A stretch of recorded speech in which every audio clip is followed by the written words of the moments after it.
This woman, her name's Charlotte, and Charlotte just got some crazy news. So she's a journalist. She writes for New York Magazine. But one day she gets a call, and it's from Amazon. So she picks it up, and the rep is calling about some suspense she's purchases on her account. And she's like, "Did you spend $8,000 on MacBooks and iPads?" And Charlotte's like, "No." And the Amazon rep advises her to check her credit cards. This is definitely fraud. And they are now working with the FTC, the Federal Trade Commission, to get all this figured out. So they transfer Charlotte over to an FTC agent. The FTC agent gives her his badge number and all that stuff. And it's crazy because he already has all her personal info. In front of him, her name, her address, her social security number. And he tells her the bad news. Some identity thieves have opened 22 bank accounts and registered 9 vehicles and 4 properties to Charlotte's name. Not only that, but they've used these bank accounts to wire over $3 million overseas. And he says there are drug traffickers involved. And he sends her photos of some of the drug busts and photos of the possible suspect's ID. Oh, but it gets worse because of this. There are now arrest warrants out in Charlotte's name in 2 different states, and she's wanted for cyber crimes and money laundering. And of course, Charlotte is freaking out over this. I would be too. But the FTC agent lets her know she'll be fine. However, the identity thieves are probably monitoring her communications, so she shouldn't tell anyone about what is happening or it might get intercepted. Then, he transfers her over to the CIA, and she's now talking to a guy in the CIA.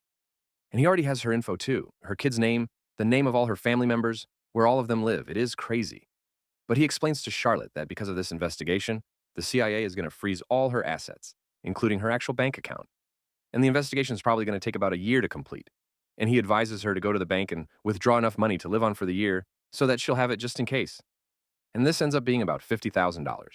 So Charlotte heads off to the bank. She gets out $50,000 and she puts it all in a backpack to take home. Now, because she's being accused of money laundering, the CIA is going to take this cash from her and exchange it for a government check, which basically just certifies that the money is clean and not laundered, and therefore she can use it to live on. At this point, she's been on the phone over this whole thing for about 5 hours. And luckily, this is the last step she's got to do. The CIA is going to send an agent to her apartment, and she'll exchange the money for a clean government check. About an hour later, CIA agent's car pulls up and Charlotte goes outside, and she puts the $50,000 cash, which is now in a shoebox, in the backseat of the car. Then that agent speeds away, and the CIA agent is still on the phone, and he sends her a picture of the government check, and he lets her know a hard copy will be delivered to her tomorrow. So now it's all over. The CIA is still going to freeze her bank account while they investigate, but she has enough cash to live on for the year, and the government has cleared it. And it looks like everything's going to be just fine for Charlotte. Until later that night, she calls to CIA agent for a follow-up. But the person that answers kind of blows her off, tells her that the offices are closed and that maybe the agent will get back to her tomorrow. And that is the moment when Charlotte starts to walk back through her whole day. She gets a call from Amazon. She's accused of money laundering. The FTC gets involved. Then the CIA gets involved.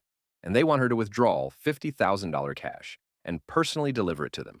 This whole thing suddenly sounds far-fetched because Charlotte just got scammed and everyone she spoke to on the phone that day was in on it.